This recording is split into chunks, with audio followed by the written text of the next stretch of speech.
What's up, everybody? Welcome back to Out of the Basement. I'm Nate, joined with Justin. What's up, guys? And today we are bringing you another Mandalorian spoiler discussion. This is, of course, for Season 2, Episode 6, The Tragedy. As soon as I saw that title, I was like, oh no.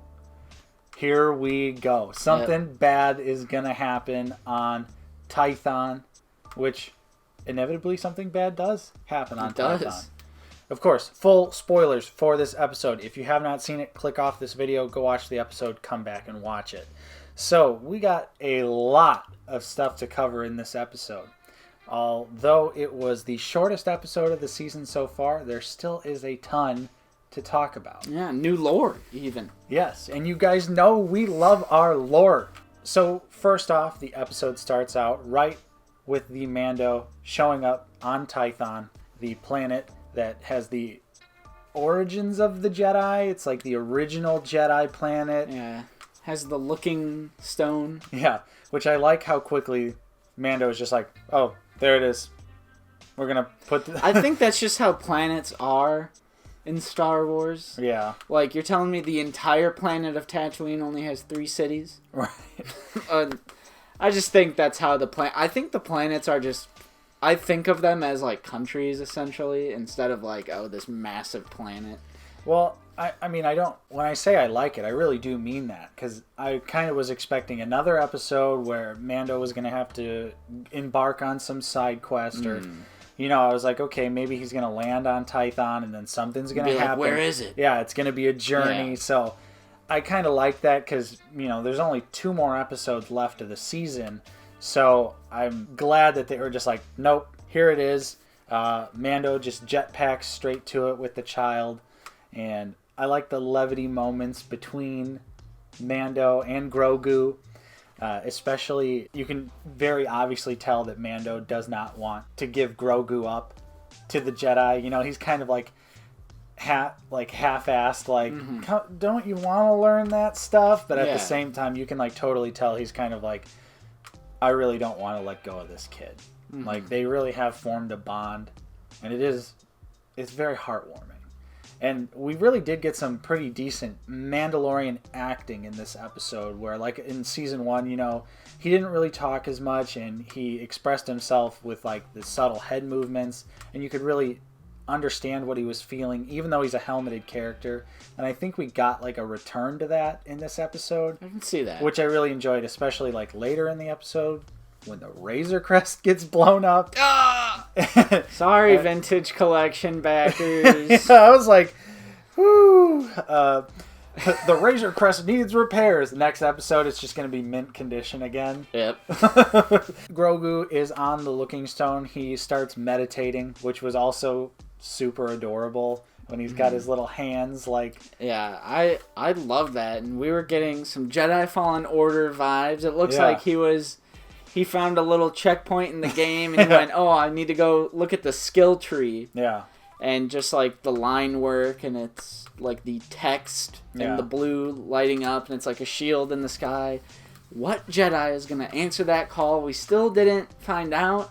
So we'll probably find out probably like 7 or 8. I would say most likely 8. Yeah. I think next episode we'll talk about what I think is going to happen in that episode. So he starts meditating, the shield shows up, and then we get a mysterious, well, not really mysterious, but a very familiar ship flies in. And it looks great. Yeah. The Slave One looked absolutely great flying in. It maintains that, like, it doesn't look like CG, it looks like a miniature. Yeah. Which I don't know what they do specifically, but it kind of looks like classic original trilogy, like just the way ships move and fly. I think it really benefits from a lot of the shots are far away. Yeah. So, like, you can't really make that distinction. There's a great sense of scale in this episode as well. 100%. So, of course, Boba Fett arrives on the planet. He confronts Mando. Fennec is also with him. She lived from her blaster wound from our favorite Star Wars character, Toro Calican. Now she's part robot. And Boba Fett repaired her, I guess? Yeah, I was a little confused by that because, like, now, like, in your chest, if you get shot in your chest, Like, oh, my chest cavity completely caved in and I'm dead. But they can just bring you back to life with cybernetics. I'm like, how far are we willing to go? Right. With that, you can get shot anywhere, and then we'll just replace your head. Yeah, I cybernetics. I feel like they should have just went with like I was like knocked unconscious or whatever. Like it wasn't a grave wound, but they were like, pretty much were like, no, I was gonna die, but Boba Fett rescued me and repaired me and gave me some sweet cybernetics. So which we still heard the clinking of the Mando armor in the tease scene with Fennec's body. And it's pretty much confirmed that was Boba, but he wasn't wearing his Mandalorian armor. Well, maybe he had the boots. I don't know. But I think Cobb Vanth makes those noises when he walks into the saloon. Yeah, he makes the clinking noises as well. I mean, Mando makes the clinking noises too. True. True. It's really hard to say. I kind of just chalked that up to they didn't really have like a solid idea of what they were going to do at that point in season 1. Okay. Like, maybe at that point, when they shot that, in their heads, Boba Fett still had his armor on, but then they decided to, take it that different route. Well, they had to because of the Aftermath books. Oh, yeah, that's right. I always forget that Cobb Vanth was a character in those books. But I don't necessarily think in Aftermath, at least as far as my understanding goes, definitely let us know in the comments down below. But I don't know if it was ever specified that Cobb Vanth was wearing Boba's armor. Okay. I think it just is like vague and says he has Mandalorian armor. Okay.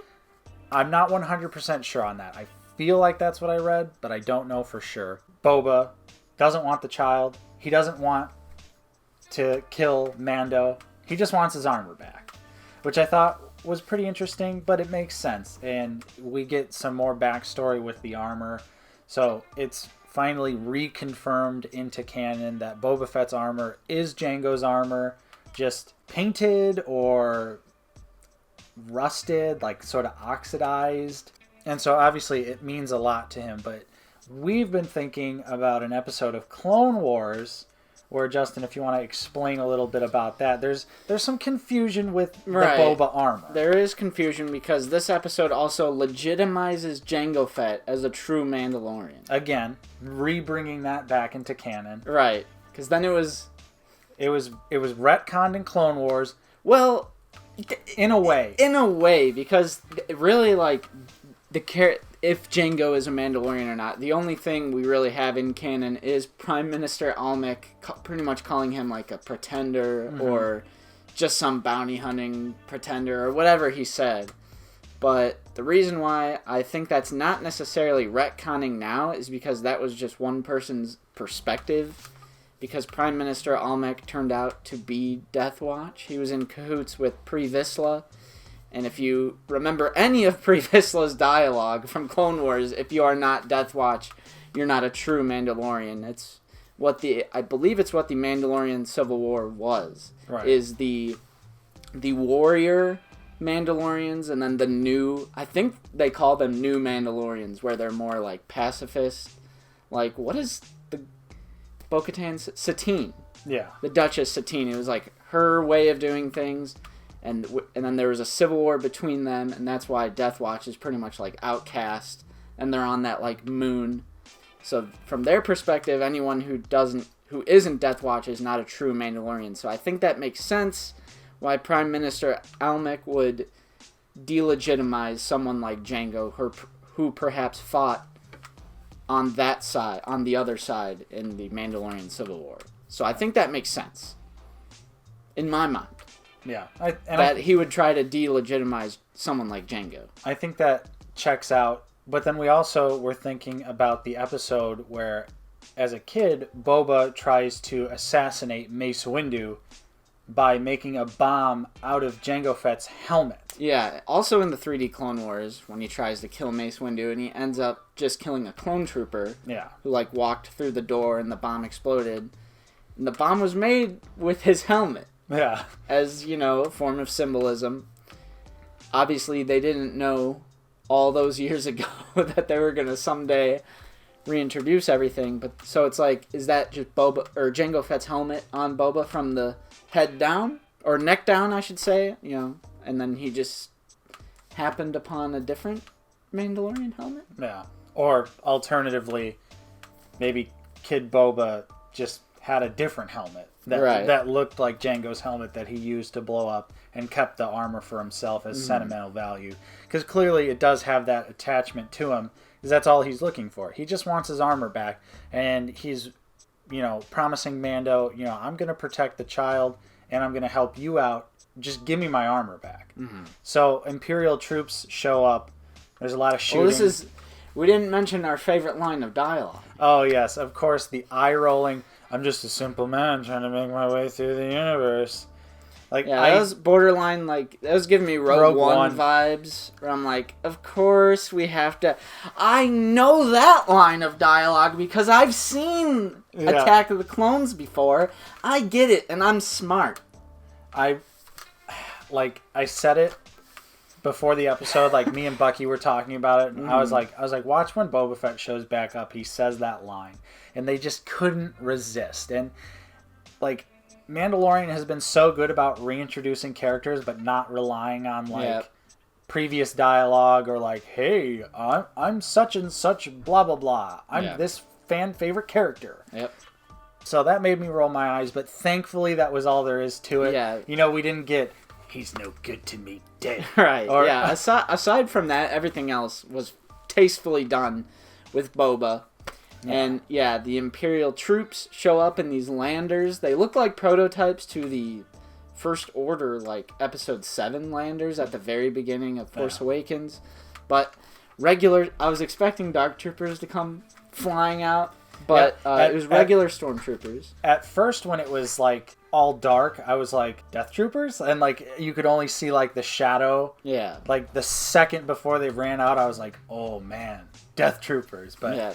So there's a bunch of stormtroopers, and so Mando, Boba, and Fennec are all in an all-out war with them. There's some really great Boba Fett action as well. Yeah, he's using the Tusken Raider weapons that he must have gathered through his time on Tatooine. Yeah. He did say something along the lines of left for dead on Tatooine, just like I was. So we still don't know exactly how he got out of the Sarlacc pit. My guess is it spit him out after it couldn't digest him, and he got knocked out, and then Jawas came along, took it off. Armor. Yeah, but we still don't know exactly how he got out. I hope we do get to see that. Yeah, though. I really do. Yeah. So there's a lot of great action. There's some really awesome Boba Fett melee action where he's just destroying stormtroopers left and right with the melee weapon from the Tusken Raiders. Mm-hmm. And because Boba Fett was always a legendary bounty hunter. Yeah. Probably Cad Bane would be second to Boba Fett in his prime. So, I mean, we never truly got to experience the badass Boba Fett in the OT. So it's nice now that we get some of his skills on display. Right. Because he definitely ends up being more of a joke, especially with Return of the Jedi when he just gets hit in the jetpack and falls into the Sarlacc pit. Mm-hmm. But it was really awesome seeing Boba Fett in such cool action. There was that little Indiana Jones reference with the boulder rolling down the hill. Yeah. Once they got on the E-Web. Yeah, and then also we got to finally see the Mortar Trooper, which I believe was leaked a long time ago, and I'm sure we're getting a Black Series figure for that, because that's going to be such an easy repaint. And there was the Stormtrooper with the orange pauldron. Yeah. So I was like, maybe we'll get a Stormtrooper with an orange pauldron now. Please. On the Mandalorian line of Black Series. One thing I didn't like about this sequence is, I understand Stormtroopers are fodder. They're grunts that you just throw them. It's just like battle droids. But they're still a military, and the Empire still used them to maintain control of the galaxy for years and years and years. Right. They're a functioning military, and it's almost borderline cartoonish, where Fennec's doing backflips and just they pretty much serve no threat. Yeah. They're just there to get beat up. And I don't like when that happens, because the Empire is a legitimate military. I know this is the Imperial remnants, right? But there's still a bunch of stormtroopers. Yeah. So it just kind of takes me out of it when we just get the invincible, just boom boom boom boom boom boom boom boom shoot them because there was probably like 50 troopers. Right, and they all are just easily destroyed. Yeah. And I'm particularly Fennec, because like sure, Mando's in Beskar, Boba Fett, he's Boba Fett. Right. Particularly Fennec, who's just like bouncing around walls, doing flips, and just shooting everything. I'm like, kind of almost took me out of it, but Boba finally gets his armor. He has a little pot belly going. That's the first thing I thought was, I was like, that armor's looking a little tight there, Boba. He's been doing a little too much relaxing on Tatooine and those twin suns. Yeah. Just, maybe one day I'll get my armor back. Yep. But which also, why didn't he try to get it back from Cobb Vanth? True. And another thing I wanted to go back to was the very silly, we just have to make Mando take his jetpack off, so later on in the episode when Grogu is in imminent danger, Mando can't just shoot over there on the jetpack. Yeah, because they were like, lower your weapons, but then they kind of just randomly have him also take off his jetpack. Right. And then later that was only a plot device, so when the Dark Troopers are taking Grogu, he couldn't just use his jetpack. He's like, darn, I left it over there. I was like, okay, like, come on. Yeah, because, they're just like, lower your weapons. Okay, lower the weapons. And take your jetpack off, too. Yeah. But, I mean, there is also plenty of great stuff when Boba gets his armor. Yeah. And it is, like, ID locked, so you get all these new weapons. There's, like, things coming out of his knee. I've always wondered, because, like, when you look at the figures or the model kits or anything, there's always those little things on the knees, and I've always wondered, I'm like, what are those? Mm-hmm. And I love that we got to see that they're like little rockets that come out of the knees. Right. He shoots like some other stuff out of where the flamethrower normally comes out of. Of course, we also get to see him use the rocket. I loved that they were just like, and the wrist like blaster. Yeah, which, it kind of reminded me of Clone Wars, because they do that a lot with just like the blaster that's attached to like their lower arm. Yeah. So I was excited. I was like, man, like, I totally was thinking Boba Fett coming back was going to be lame. It was just going to be, him repeating all of his famous lines and just kind of doing his normal Boba Fett shtick. But I'm glad we actually got to see him use all of the equipment that is on his armor. Mm-hmm. It was very interesting, and obviously it was the first time we've ever seen that, especially in live action. So... yeah. It was a really cool moment. And then, of course, Moff Gideon shows up on his Imperial light cruiser. Ooh, the cruiser looks amazing. Yeah. And it just... I really like the scene, because that's what I want. I want to know that there's an actual danger. Mm-hmm. And I want to know that the stakes are high. Not just, oh, we're going to kill 1,000 troopers. But the Star Destroyer sends off a blast cannon right directly onto the Razor Crest and just obliterates it. Yep. And Mando's just like... yeah. And without seeing his face, he's just like... jaw dropped. And, of course, the only two things that are left are the gear shift knob for sentimental reasons and the Beskar spear. Mm-hmm. But then we also get confirmation that the Dark Troopers have now appeared once again in canon, mm-hmm. and these are like the Phase 2 models that are fully robotic. Mm-hmm. There's no like guy under the suit. Mm-hmm. And I really got some Jon Favreau Iron Man vibes. Of course, Jon Favreau directed all 3 Iron Man movies? Or just the first one? I think just the first. I think the third was... Shane Black. Yeah. Yeah, that's right. But like when they're shooting down to the seeing eye, which is a super dope scene. I really like the Dark Trooper scene. They look amazing. Let's get a figure. Yes, please. Confirm the Black Series figure for the Dark Trooper. They pick up Grogu because he's done with his meditation, and of call. Course he's tired, so him take a little nap, and he looks super adorable. And so the Dark Troopers grab him. They fly away. Boba's back in the Slave One, kind of tracking them. He's about to intercept, but then, Din Djarin calls him off and is like, no, don't harm the child. Let him go, and they'll just, figure it out later. Yep. Which there's a shot. It's when Boba's like, they're back. Mm-hmm. Which, by the way, hearing his voice again was great. Yeah. Because we've been hearing I mean, we particularly don't watch the special editions of Star Wars, but you would hear his voice when you're watching the special editions. But hearing his voice throughout the prequels and specifically the classic Battlefront 2 campaign. Yeah. And there's a lot of great memes with that. So it was nice to hear his voice again. But there's this amazing shot where you see the Slave One and the Imperial cruiser. Yeah. And you just get a sense of the scale of even the light cruiser. And I was like, man, that's a great looking shot. And he's like, the Empire is back. Yeah, and I want to know kind of what happened to their relationship, because obviously he was once employed by the Empire. Mm-hmm. And in Mando, it kind of seems like that relationship didn't end very well. Yeah, I got that vibe as well. But there's actually a great canon comic. It was a one-off when they did like the heroes and villains of Star Wars. The one-off of Boba Fett is just the single issue. It's the only Boba Fett comic I've ever read. But it's basically the whole point of the comic is that he... At the end of the day, he's a bounty hunter, and he'll go where the bounties are, which is kind of like a reflection of Mando in Season 1. That you don't care if it's for a good thing, you're bringing a criminal to justice, or are you just paying a bounty like for something like the child? Because initially, he didn't care. He was like, that's my enemy, or like, that's just my bounty, until he has a change of heart. So I think Boba, at the end of the day, much like a lot of the other bounty hunters, are just in it for the bounty, but...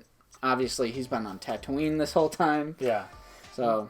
But yeah, it obviously seems like Boba is not the biggest fan of the Empire. Yeah. Because he's willing to instantly, kind of go and attack the Dark Troopers, attack the ship, but they end up not doing it. He disengages, he picks Mando and Fennec back up. Yeah. Just another point on the Boba Fett thing, like, he's always been like a villain of Star Wars, but I think this is showing that Boba Fett really wasn't ever a villain. He was just doing bounties. Right. Just like any other bounty hunter. So I don't necessarily think bounty hunters are the villains of Star Wars.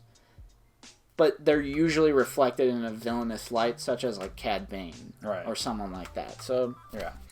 So we're getting an epic team up of Boba, Mando, and Fennec. They go back to Navarro. They communicate with Cara Dune. And they're kind of like, hey, where's Mayfield, which is Bill Burr's character. Mm-hmm. So presumably, I would assume in the next episode, they're going to spring Mayfield so that he can help them track wherever Moff Gideon went to now that he is in possession of Grogu. Mm-hmm. So is this going to be a side quest, episode 7, to get Mayfield out of there? I think so. I think we're in for another like heist-style episode where they're going to get him out. That was a good episode last season. It was. So, I'll take more Clancy Brown. So, yeah, maybe we're going to get to see all of them again. I'm down for more Clancy Brown and the chick from Game of Thrones. And, of course, Bill Burr, who's just playing himself as a Star Wars character. What are you, a Gungan under that mask? Yeah. So, Cara Dune, she's not really going to help them. She's maybe going to help them like later on. Until she hears that they took the child. Right. So hopefully, she'll team up, and I feel like the last episode is going to be like an all-out battle where we're going to get to see all of the cast of Mando characters. Mm-hmm. So like, maybe Grief, Cara, Cobb Vanth. Yeah, throw Cobb in there. Maybe all of his old bounty hunting friends that are trapped in the Imperial prison.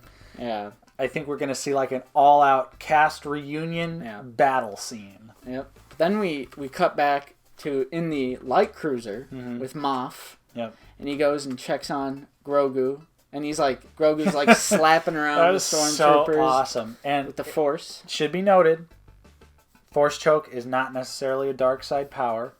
I've seen a lot of people saying, is Grogu leaning towards the dark side? But let's not forget, Luke uses Force choke in Return of the Jedi. I think I have a counterpoint. I think Luke doesn't use Force choke in Return of the Jedi, but he uses a Jedi mind trick to make them choke themselves. And I'm not kidding. I think that's a real thing. I think instead of actually a Force choke, it's a Jedi mind trick that like makes them think that they're choking. He's like No, he goes like that. He goes like that, and he's like. I don't fairly know, certain. I don't know. I'm fairly certain it's a Jedi mind trick instead of Force choke. I've seen differing sources because I do believe that Force choke is a dark side, or typically, we've seen Anakin use it in Clone Wars, and you hear the Imperial march whenever he uses it. It's definitely a sign of the dark side, I would say. Yeah, I disagree. Because why would Anakin, when he Force chokes the Poggle, whatever his name is, why would you hear the Imperial march? Because that's obviously a path to the dark side. Yeah, I could agree that maybe it's a path to the dark side, but I think Force choke is a neutral ability. Like, you can learn it and not necessarily be evil. But clearly Anakin is on the path. Because Grogu also Force chokes in last season. Right. So, but again, he's been out of it. He's been out of it for so long, he doesn't know what he's doing. Right.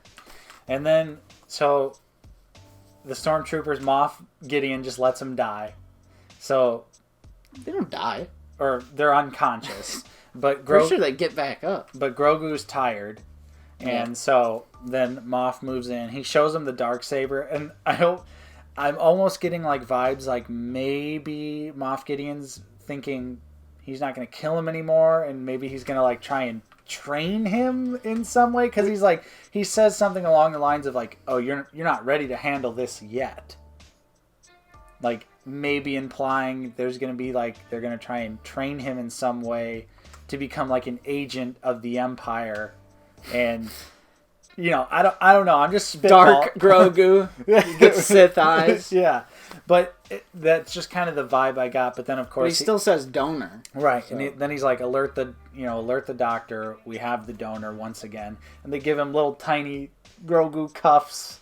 And I was just like, and they set the stun, and they stun his ass. Yeah, they stun him, and I almost thought for a brief moment we were gonna get a little Grand Admiral Thrawn tease. Yeah.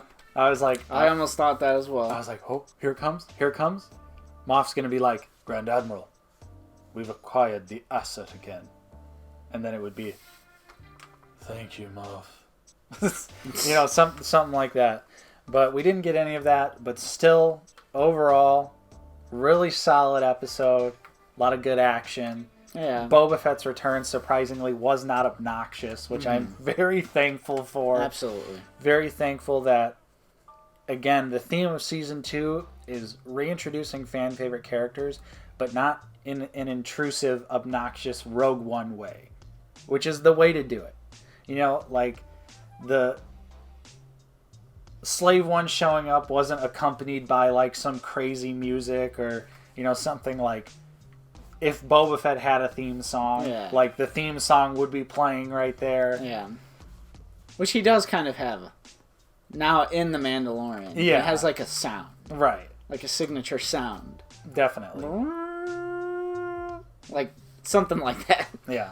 So, also we forgot to mention, you know, we talked about Mando, we talked about Jango getting legitimized with like the chain code, so you can see like all the wearers of the armor. Mm-hmm. And obviously we were talking about Jango was a foundling, so Mando was like, okay, yeah, you can just keep your armor, which I was like, cool, you know. And I believe there's a comic book that is about Jango Fett / Boba Fett, or actually it's about Jango Fett growing up and like the Mandalorian Civil War that he was a part of. I don't think it's canon anymore, but clearly this is what they might be drawing from, and maybe that'll get re-solidified into canon at some point. Okay. But overall, really solid episode. Yeah, this is a solid episode.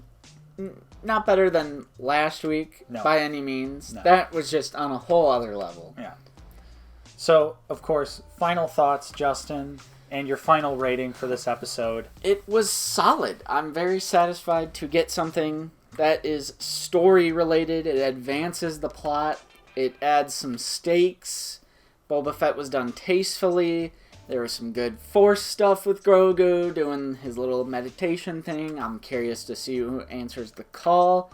Wish it was a little bit longer. We have some very varying run times. Yep. Just like season 1. Yeah. So I give it probably like an 8.5. Push it maybe to a 9. Yeah. If I'm feeling good. Yeah. It was definitely up there. I would say somewhere, I would agree with you. I was going to say like an 8 to a 9. I can't really say for sure where it falls. I think just like with season 1 with Mando, the episodes get better when you can see the whole picture. Mm-hmm. So while this episode was still very awesome, I think it could potentially be even better just once we see how the other episodes play out. Yeah. If we figure out, did Grogu reach out to a Jedi? Did another Jedi hear him? That sort of thing that I think will, enhance the episode once we kind of know where that storyline is going. Yeah. And it's crazy that there's only been one straight up side quest episode so far. Yeah. Just like a 100% side quest that has pretty much overall nothing to do with the story. Yeah. We've only had one so far, and I feel like 7 and 8 we might only have one little side quest story out of all 8, which is great. So now my question to you is, does this retroactively make Season 1, Episode 5 better because it introduces a character that later comes into the story? No. Because I would agree. That's a very insignificant part of Episode 5, which is still a nightmare world of an episode because we hate Toro Calican. He is, without a doubt, the worst Star Wars character. Just with his obnoxious, Han Solo-isms, and they thought this character was good enough to be sitting in the same seat that Han Solo sat in, and all that yada yada. Legendary. I thought for a second, I was like, please don't let Toro Calican show up in this episode, because now that Fennec lived, who's to say that Toro Calican didn't You can live? just replace his heart. Just give him a cybernetic heart, and then he shows up and goes, "Hey, Mando. Now I'm legendary." He's gonna be the one in Durasteel Mandalorian armor. Yes. That just, maybe Boba Fett shoots him with a new rocket and blows him up, and he just dies. That'd be my preferred end of that character. Although my preferred ending is the one he has now, where he's just dead. I agree. So yeah, of course, what did you guys think of this episode? Let's talk about it in the comments down below. Did you love it? Did you hate it? Why not? We'd love to hear your thoughts, as always. Of course, if you enjoyed our review, don't forget to leave a like on this episode. Subscribe if you are new. Ring that bell so you know when we are uploading all of our latest Star Wars content on the channel. Of course, I'm Nate. I've been joined with Justin. See you guys later. We will see you guys next time on Out of the Basement.